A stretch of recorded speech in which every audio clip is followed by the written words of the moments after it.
حضرت علی رضی اللہ تعالی عنہ نے فرمایا، لوگوں سے ان کی ذہنی سطح اور فہم کے مطابق بات کرو۔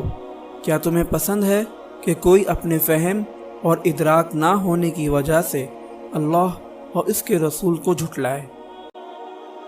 حضرت علی رضی اللہ تعالی عنہ نے فرمایا، ایک شریف آدمی اس وقت بے قابو ہوتا ہے جب بھوکا ہو، اور ایک پس فطرت انسان اس وقت بے قابو اور جامے سے باہر ہوتا ہے جب پیٹ بھرا ہو۔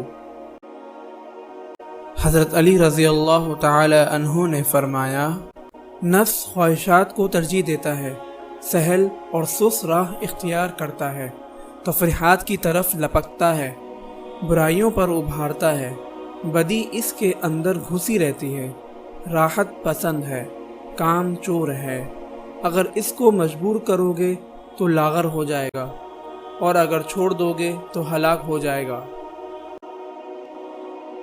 حضرت علی رضی اللہ تعالی عنہ نے فرمایا، ناکارہ ہونا آفت ہے، صبر بہادری ہے، زہد خزانہ ہے، خوف خدا ڈھال ہے۔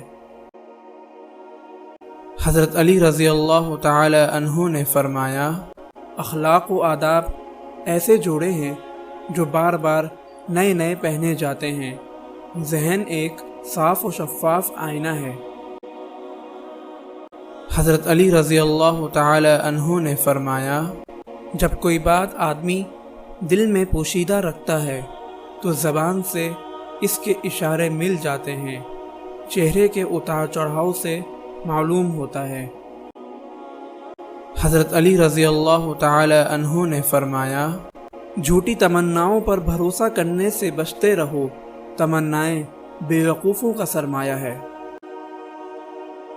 حضرت علی رضی اللہ تعالی عنہ نے فرمایا، تم کو بتاؤں کہ سب سے بڑا عالم کون ہے؟ وہ جو بندگان خدا کو معصیت کی باتیں حسین بنا کر نہ دکھائے، اور خدا کی کارروائی سے بے خطر نہ رکھے، اور اس کی رحمت سے مایوس بھی نہ کرے۔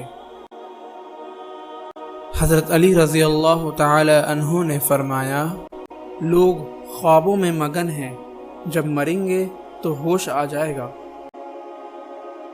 حضرت علی رضی اللہ تعالی عنہ نے فرمایا، لوگ جن باتوں کو نہیں جانتے ان کے دشمن ہو جاتے ہیں۔